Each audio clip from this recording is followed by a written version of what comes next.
The place is the 5-mile test oval at the Chrysler Proving Grounds. The event, performance checks of the production model gas turbine car.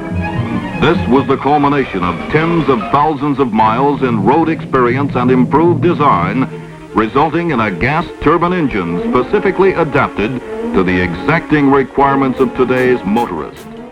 What if I told you there was once a car that could run on Chanel No. 5 whiskey and even turpentine?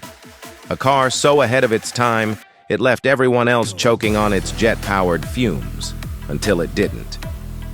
Meet the Chrysler turbine car, a machine so bizarre, so audacious, that it could only come from the wild minds of the 1960s. In the heart of the 20th century, where dreams were as big as tail fins, Chrysler decided to play with fire, literally. In the swinging 60s, while everyone else was busy putting men on the moon, Chrysler had its sights set on a different kind of revolution. They wanted to reinvent the wheel, literally. And what better way to do that than by slapping a jet engine into a family sedan? Enter the Chrysler turbine car, a vehicle that could run on pretty much anything that burned. Seriously, anything. It was like the car equivalent of your weird uncle who'd drink whatever was left in the liquor cabinet at the end of the night. The birth of a jet-powered dream. It all started in the late 1950s when Chrysler's engineers, possibly after one too many espresso shots, had a wild idea. What if we took the turbine engine from a jet and shoved it into a car? After all, what could possibly go wrong? Spoiler alert, a lot. But more on that later. The turbine engine was a marvel of engineering, boasting just 20 moving parts compared to the hundreds in a traditional internal combustion engine. It was like the Marie Kondo of car engines, streamlined, efficient, and capable of sparking joy, or at least a really impressive bonfire. And unlike your average car, which would turn up its nose at anything other than gasoline, the turbine car was an equal opportunity guzzler. Jet fuel? No problem. Diesel? Sure thing. Perfume? Why not? Chrysler even claimed it could run on peanut oil, though that may have been more about proving a point than practical fuel advice. And thus, the Chrysler turbine car was born. A car so futuristic, it could probably drive itself to Mars. This was a car that didn't just think outside the box. It torched the box and used the flames to power itself down the road. Futuristic flair with a dash of WTF. Now, let's talk design.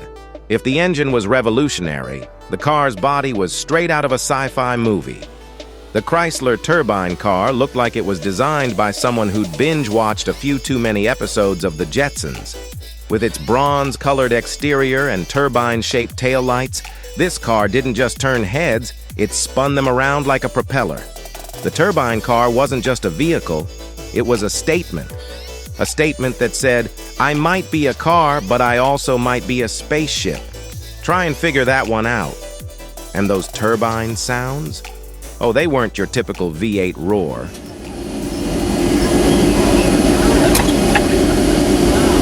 Burning kerosene.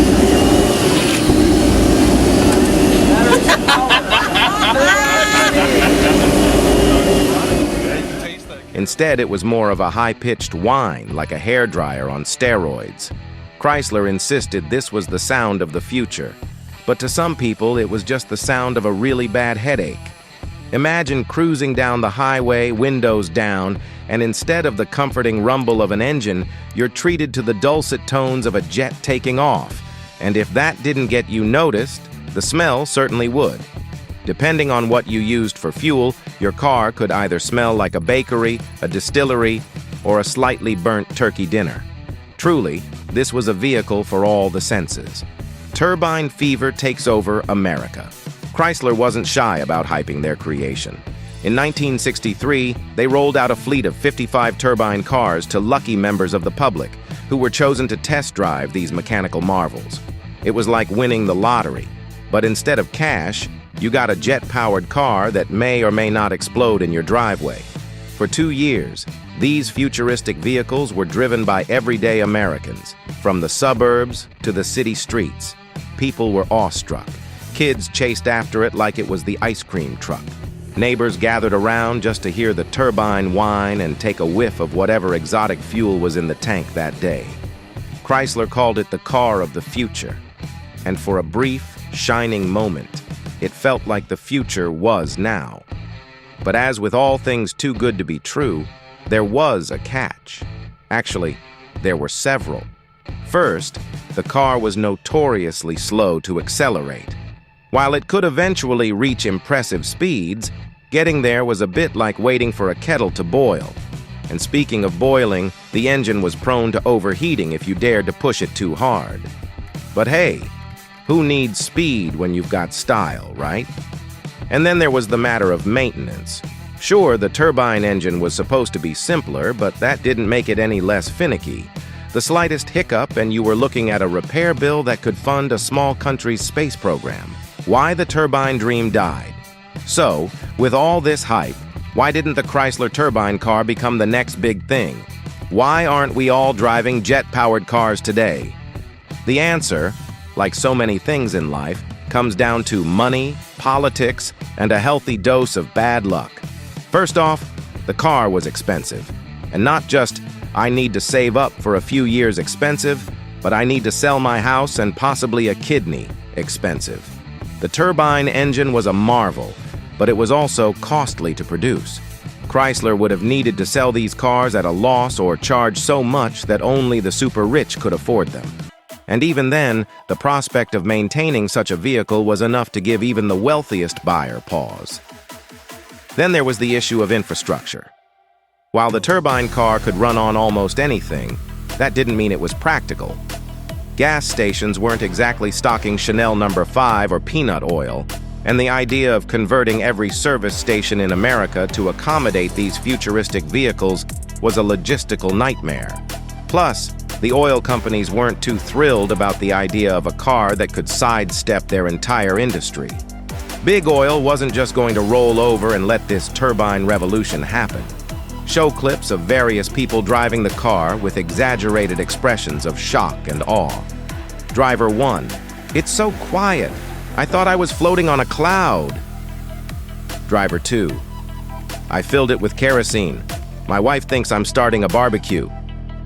And let's not forget the government. Ah yes, Uncle Sam, always ready to step in with a clipboard full of regulations. The turbine engine, while efficient in some ways, wasn't exactly environmentally friendly by the standards of the time. The exhaust was hot enough to roast marshmallows, and the emissions were, well, let's just say they wouldn't pass today's strict standards. In the end, Chrysler faced a perfect storm of financial, technical, and political challenges. The dream of a jet-powered future was grounded by the cold, hard realities of the world. So, what happened to those 55 gleaming turbine cars? Well, like all good things, their time in the spotlight came to an end. Chrysler, perhaps realizing that their jet-powered dream was becoming more of a financial nightmare, decided to pull the plug. But instead of selling the cars or putting them in museums, they did something unthinkable. They destroyed almost all of them. Yes, you heard that right. Of the 55 turbine cars built, only 9 were spared from the crusher. The rest were reduced to scrap metal, their engines silenced forever. The few surviving cars were given to museums and a couple of private collectors. Today, they serve as a reminder of a time when the future seemed limitless, and a jet-powered car wasn't just a crazy idea, it was almost reality. The turbine's lasting impact. While the Chrysler turbine car may not have revolutionized the automotive industry, it left a lasting legacy. It showed the world that there were alternatives to the internal combustion engine and that the future of transportation could be as wild and imaginative as we dared to dream. Today, as we see electric cars and hybrids becoming the norm, we can trace some of that innovation back to the bold, if ultimately doomed, experiment that was the Chrysler turbine car. The Chrysler turbine car may not have changed the world, but it certainly made it a more interesting place. And who knows, maybe someday someone will dust off those old blueprints and we'll get another shot at that jet-powered future. Until then, We can only imagine what it would be like to drive a car that smells like Chanel No. 5 and sounds like a jet engine. And really, isn't that dream worth holding on to?